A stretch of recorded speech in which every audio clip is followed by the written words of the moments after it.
السلام علیکم ورحمۃ اللہ وبرکاتہ جی بسم اللہ والصلاۃ والسلام علی رسول اللہ۔ یہ جی مسجد اداس ہے طائف میں، اور یہ وہ مسجد ہے، وہ جگہ ہے جہاں پر رسول اللہ صلی اللہ علیہ وآلہ وسلم جب تشریف لائے طائف میں دعوت کے لیے، اور آپ کو تکلیف پہنچائے گی اور آپ وہاں سے واپس سفر شروع کیا آپ نے، تو یہ اس جگہ پر آپ رکے تھے۔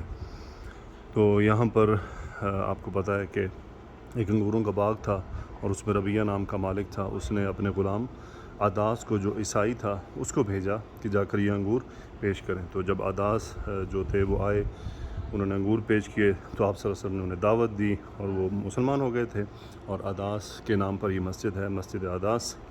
اور یہی وہ مقام ہے جہاں رسول اللہ صلی اللہ علیہ وسلم نے اس ساری تکلیف کے بعد استراحت کی تھی، آرام کیا تھا، یہیں کہتے ہیں کہ دعا مانگی تھی۔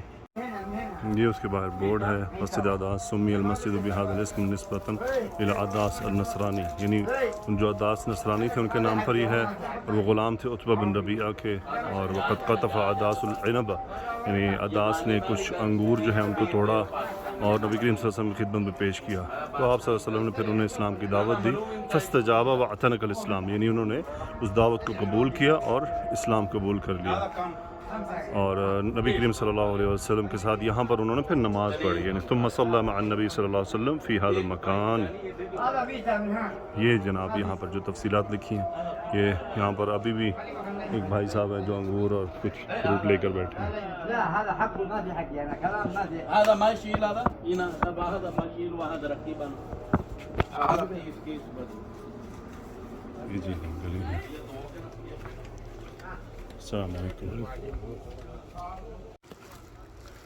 یہ جی وہ مسجد عداس کے جو گلی ہے وہ ہے، اور اب ہم اس سے واپسی کی طرف جا رہے ہیں، اور سارا یہ فروٹ کے پھلوں سے بھرا ہوا علاقہ ہے، یعنی فروٹ کے باغات، اور سائڈ پہ سارا یہیں پر نبی کریم صلی اللہ علیہ وسلم تشریف لائے۔ اللہ تعالی ہم سب کی مغفرت فرمائے اور آپ کی سنتوں پر چلنے کی توفیق عطا فرمائے۔